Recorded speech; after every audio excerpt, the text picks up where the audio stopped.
Hello, welcome everyone to our presentation. We are the NDSU NAU capstone group. So a little bit more about ourselves. We are 4 students here at NDSU. I'm Aaron. I'm Jacob. I'm Jordan. And I'm Clint. And we are all stay within the house lines. And we are all seniors here and bachelors of science, computer science at the university. And who we're working with NAU Country, specifically these 3 members mentioned. We meet weekly to discuss project status and to ask questions, technical questions. And so far communication has been really good between us and NAU Country. We are all looking forward to continuing the project and hopefully everything goes well. So now a little bit more about NAU Country itself as a company. NAU Country is a crop insurance provider, and a majority of their information technology staff is actually located locally here in Fargo. Now, being that NAU Country is a crop insurance provider, this means that they work very closely with farmers and the crop that those farmers produce in order to give them accurate insurance quotes. And that will bring us into our problem that we've been assigned to here with NAU Country. So about the problem and opportunity we have with NAU Country. It has to deal with the claims adjustment process and how they get that information on the crop and on the bins that store these crops. Right now, the adjusters manually calculate bin volume. They go out to the site and they take measurements on the bin, and they have to calculate the bin volume as well as the crop volume for the crop inside of those containers. This causes several problems with it being on paper. They fill out those forms with paper and pen, and these calculations for grain and for the bins, they are not easy calculations. Sadly, there is no standard for farmers for where they keep their grain, so there are many different types of bin containers that they have to calculate the volume for. Bins ranging from 3 sides to even 8 sides.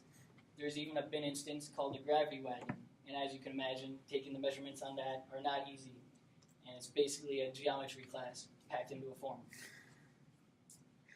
So, with that data being collected on pen and paper, that brings us to another part of the issue. That is that the data is not centralized. In order to access the information on these forms, it can take a little bit of time, and even searching for these bins could be tedious, whereas some sort of technology could do it in a matter of seconds. Another problem that is with NAU Country is the data loss with these forms. If one of these paper storms, let's say perhaps was spilled on or lost by the person filling them out, this data is not backed up and would be permanently destroyed. So now that you know a little bit more about the problem, I'm going to pass it off to Jacob here, who's going to talk to you about the steps we took for the solution of this. So the solution that we're providing to NAU to kind of combat the issues that Aaron has been talking about is going to be through the form of an iOS application. We're developing that using Xamarin. Xamarin is a framework for .NET that helps in the development of cross-platform mobile applications. Specifically, we're utilizing it only to create an iOS project. There's various reasons Xamarin's good, but a big one for us is that it removes the need to learn new languages that are native to iOS. For example, iOS is primarily Swift or Objective-C when you develop natively.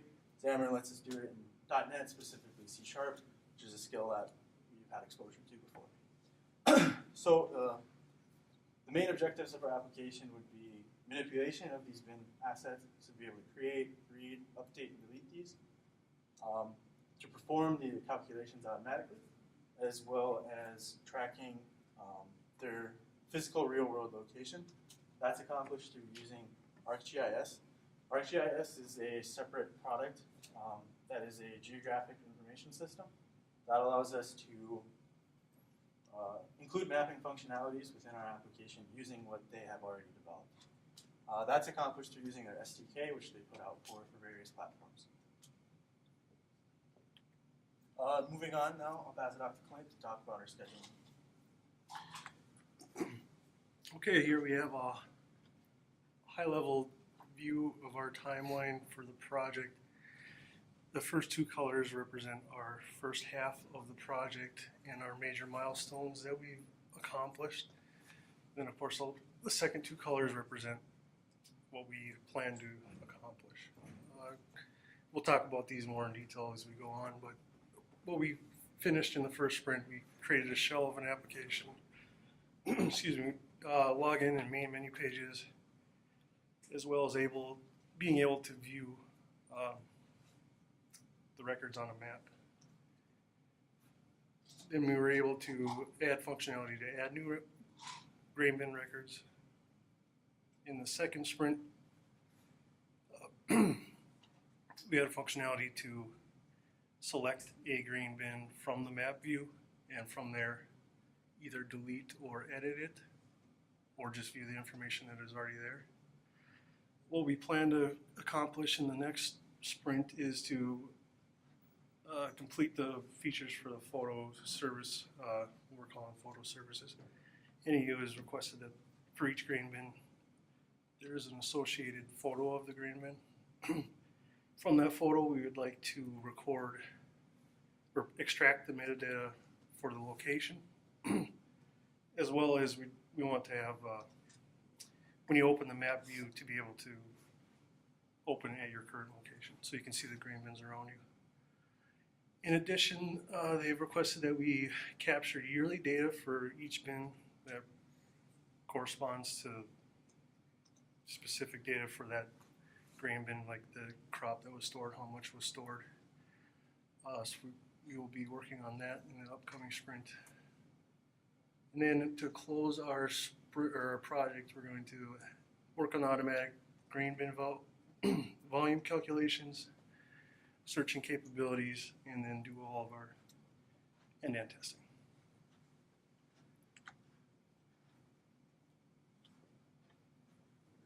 Jacob's going to talk about progress. So basically, kind of just recap of what he said. We've completed our sprint 1 and 2 items. So that just includes the main UI components, integration with our SDK, and then just basically crude manipulation of bin records.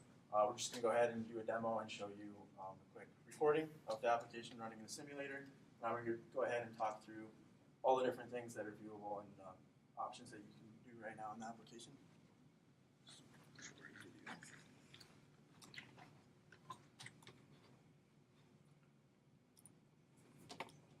So I'm going to go ahead and just play and pause and discuss different frames as we go through. So upon application start, you'll see this main login screen. Employee number is simply a free text field at the moment. That's to use throughout the application to record who created a bin asset or who was last modified by. There'll be an example of that later. And the username and password is authenticating directly to ArcGIS services.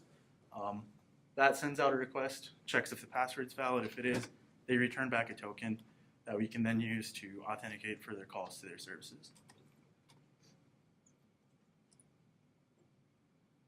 It's just going to go ahead and put in 001 for the employee number, put in the password, and log in.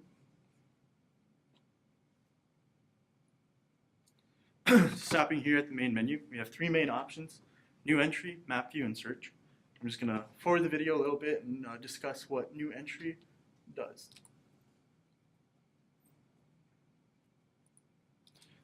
So from here, in our finished product, what this would actually do is the second you hit new entry, it would prompt you to take a photo with the camera.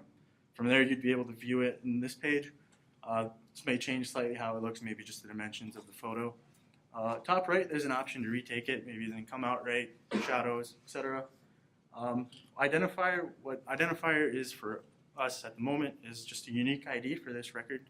Maybe this could be some kind of policy number that NAU stores in their other systems. And from there, there's 2 options to continue.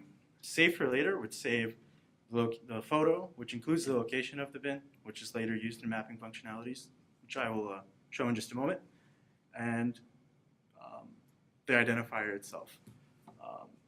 Second, save for later is clicked. It checks if identifier has been used already. It displays that error if it has. If not, it lets you do that.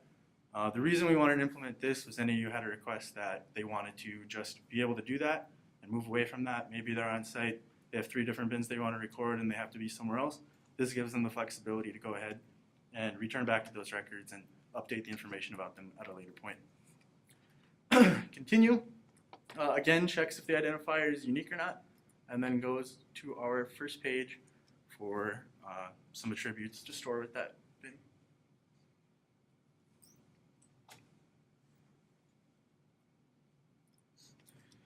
So from here, this first prompts for just generic bin information. This is information that should be on every bin. It allows you to select the bin type. We have some different options in there. Just the year collected. It's pre-filled to the current year. For whatever reason, if that does have to be changed, that is editable. And then just some other information, as you can see. So I'll go ahead and play a video and show what the filling of this looks like for different options.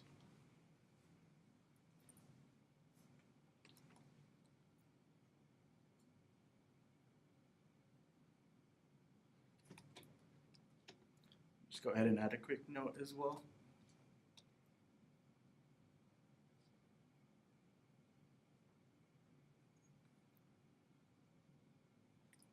So from there, as you can see, it says flat storage, which is what was selected.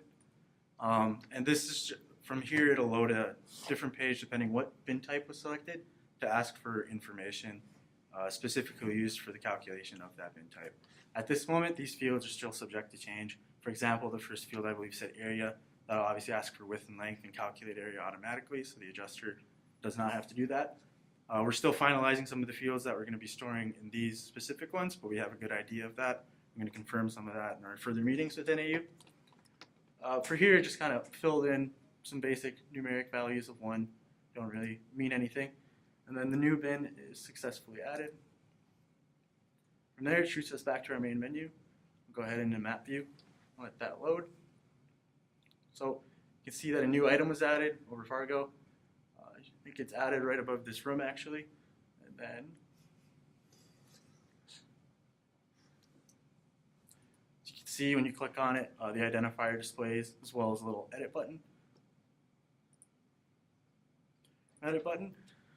We can see the photo that was used, and then some basic attributes that we filled previously. This is all stored on Arc in the application when it's running, so this is centralized. Anyone who logs into the app would be able to see this record, click on it, and see all the information that was previously saved on it. And the notes there as well. So back up at the top, you can see there's 2 options, measurements and grain calculation. Measurements will take you to a page that, again, specifically that on the bin type that this bin is, take you to that page and let you update those records specifically. Grain calculation will take you to a page that will also be developed in our next 2 sprints that will let you perform a calculation of the actual grain inside based on the measurement attributes that are recorded. So now I'll do a display of the edit and delete within that. So edit unblocks those fields and lets them be changed. I think in this example I'm going to change east to west. We'll hit save, get a confirmation message that it was saved, shoots us back to the map, forces to reload.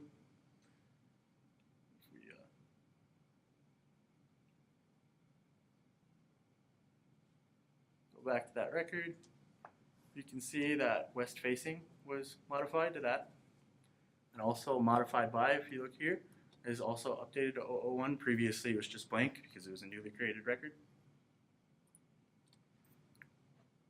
You're going to the delete option, confirmation, deleted, forces reload again, and as you can see that record no longer exists.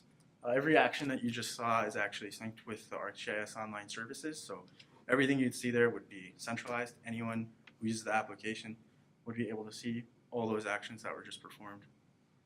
From there, go back to the main menu. Then we have a search main field option. That's, again, a feature that we'll be developing in our sprint 3 and 4. we've gone through a lot of the overhead, the learning curve of ArcGIS and the SDK, looking through different code snippets and whatnot. So we're pretty confident that as we develop the kind of more specific needs of the application, we're going to be able to accommodate that. We've just spent a lot of time learning how it works in a basic as of now.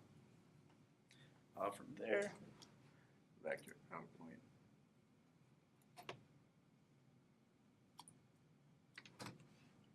And pass that off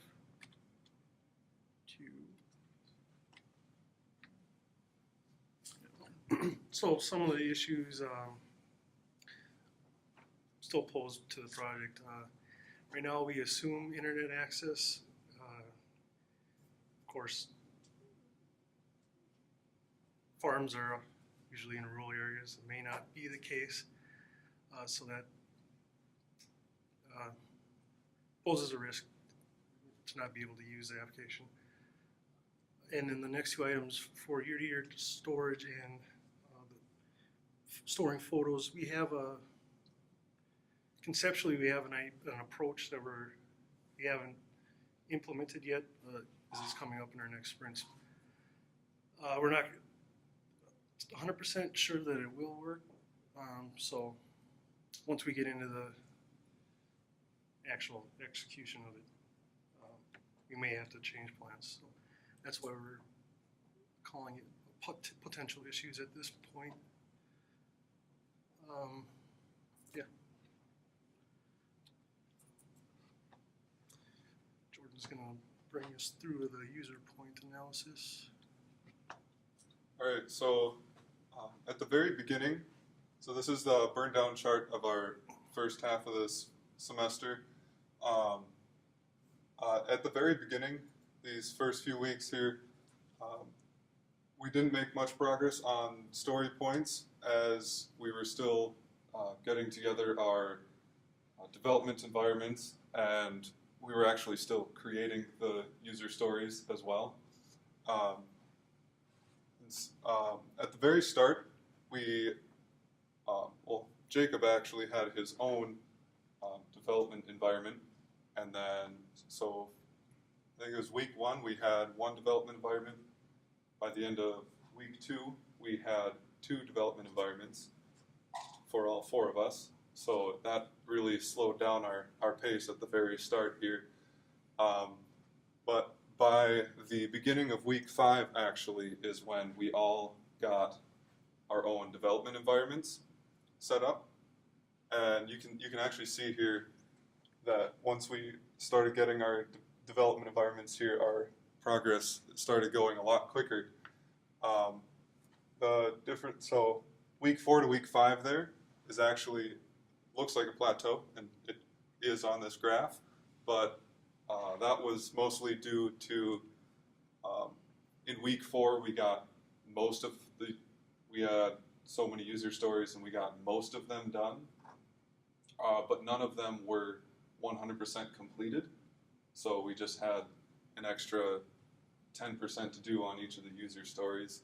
So when week 6 hit, then a lot of that got finished there.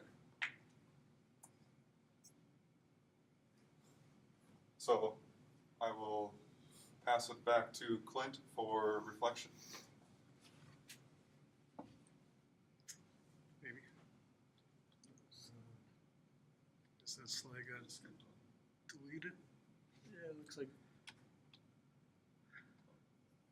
Well,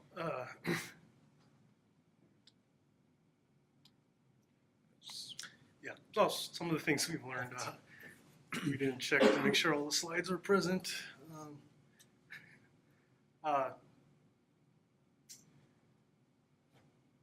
We've got the base understanding of ArcGIS pretty well worked out now. We've spent a lot of time learning the API, some of its nuances and terminology, which it took some ramping up to get very comfortable in that. We've started to come together as a team. We've established better norms. We're meeting more regularly, communicating more in general. and having all of the development environments has made a big improvement. So we've also had, it's been a great opportunity for a lot of us to get into the mobile arena. I think most of us haven't had any experience in it. So yeah, it's been overall a good experience and learning opportunity. So now the next steps. All right, so the next steps, this is kind of a recap of what we've did here, just a little bit of a recap anyway. We've talked about quite a few of these previously, but in terms of what we want to do in the future, we are looking to add that search function that was on the main page there, right below the map view. We are looking to automatically calculate the volume of a grain and the volume of a grain bin itself, so that the user doesn't have to enter the total volumes and stuff. They don't have to do all those calculations. Our app will do it for them. We're looking to integrate the phone's photo app to capture photos and then also store them on ArcGIS online. And then we are also looking to get the location service permissions for the phone, and mostly that will be used for when you first pull up the map view. It will center in on your location, and so you're not looking over near Africa and trying to find your way all the way up to North Dakota. But yeah, those are some of the features we look to implement in the future. And I will hand it over to Jacob for a quick summary. Yeah, so just a general recap of our project as a whole. We feel pretty confident now that we're past our initial learning curve.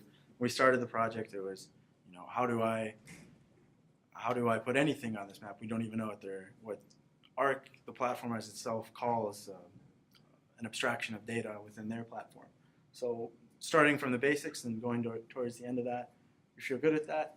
And we feel pretty confident in our Sprint 3 and 4 that we're going to accomplish all those needs. We can definitely make improvements to make the app a little bit more fancy and just a little more streamlined now that we have those basics nailed down.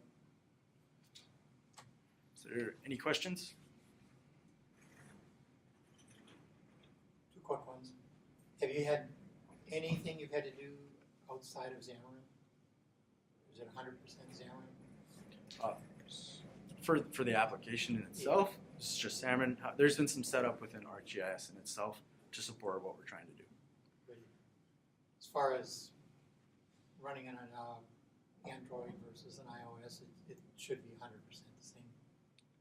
There's no special.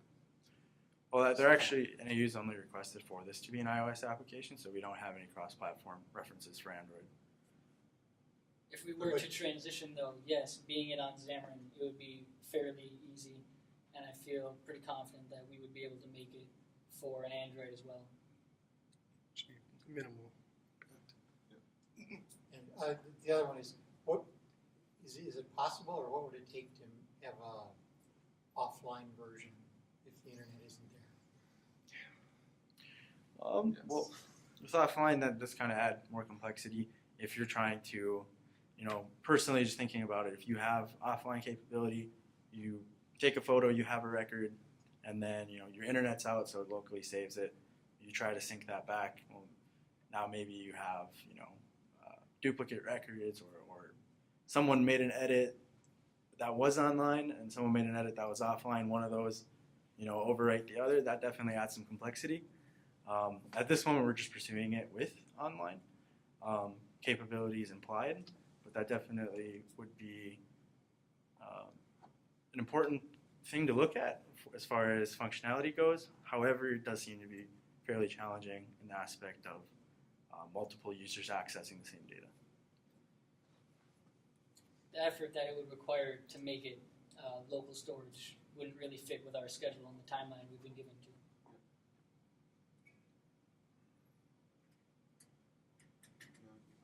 Can any user edit these bins, or is it just the person who made them? I believe it would be any user can edit any bid. Any user.